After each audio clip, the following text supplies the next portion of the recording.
2018 since I started to go work, in abroad many place to go so, we decided to travel, where we live, Hong Kong. We don't wait memories to come, we make them.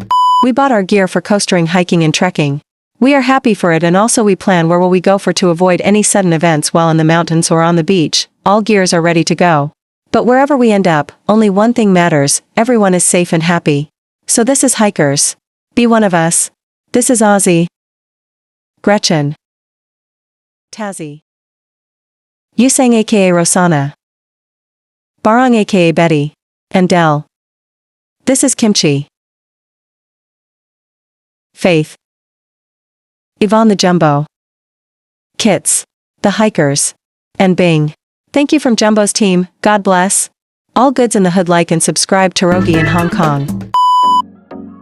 Alright, let's go to Sunset Peak. So, ayan, sa Tongchong ang meeting place namin ng aming mga kasama. So, sumakay kami ng 3M na bus. Tapos, bumaba kami dito sa Pak Kung Au. So, ayan, ito ang starting point natin, mga katurugi dito sa Hong Kong. Syempre, step-step muna hanggang sa taas. Yan po, daming steps. So, pupunta tayo sa third highest peak ng Hong Kong, sa Sunset Peak. So, ayan. Yan ang entrance natin. Ang haba-haba ng steps, okay? So, let's gonna continue, okay? Alright. So, dito namin mas, pinili na mag-entrance. Tapos, sa kabila kami mag-exit papuntang Tongchong. Para list pamasahe and then hindi namin iba-back trail. So, yan po. Grabe, sakit sa tuhod ang steps. Kaya yan, dumaan ako sa may bato, may lupa, may bato. Ayun. Hikers know this one. Kaya ayaw nila ang mga steps na pinagdadaanan. Kasi grabe, sasakit talaga ang binti mo dyan. Basag tuhod na sabi nila. Yan po ang aking bagong kasama. Hindi ko natanong kung anong pangalan niya. Charis.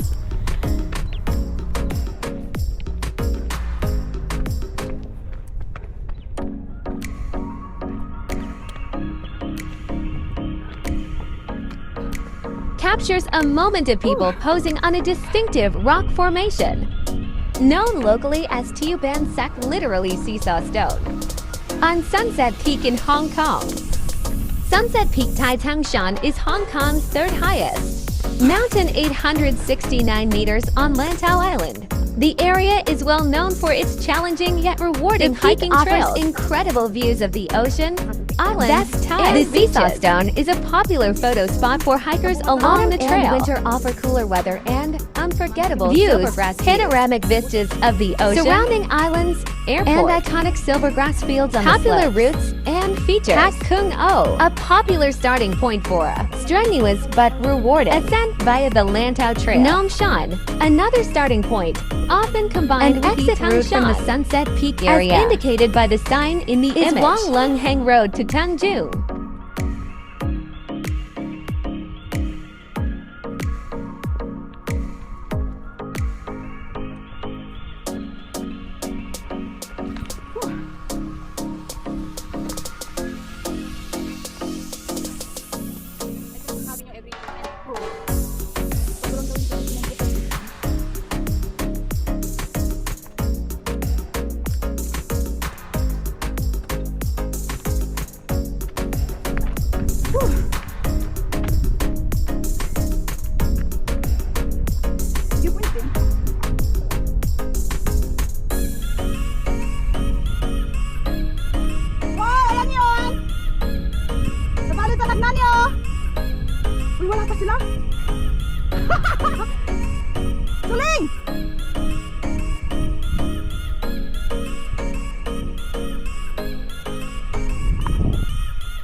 mahal pa naman.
So, ayan nga, malapit na kami sa may viewing point sa taas nito. Ayan. Walang katapusan, hagdanan, step by step, my God. So, ayan ang view sa baba, green. Siyempre, malamig ngayon, winter, kaya yan, best time to visit is autumn like this, also in spring. Kasi maganda din ang view. Alright, tapos hindi cloudy. Tapos swerte natin ngayon clearing. Kaya yan. Masaya tayong lahat kasi syempre makikita ang view. Buti nga nakakaya ng mga jombong maglakad. Pero yung isa nag-bushwalking sa taas. Gusto niya daw doon kasi ayaw nang maglakad sa step-step. Kasi talagang sasakit ang paa mo. Day! Grabe. Kasi sumakit ang aking paa dyan pagbaba namin. Char! Pero kinaya naman. So kung gusto nyong puntaan ito, maganda rin dito. Kaya arat na sa mga nagpaplanong mag-Sunset Peak. Check mo na ang weather kung cloudy or clearing para mas maganda. So ayan, malapit na kami sa may viewing point. First stop over namin dito sa banda rito. Ayan.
Beatty.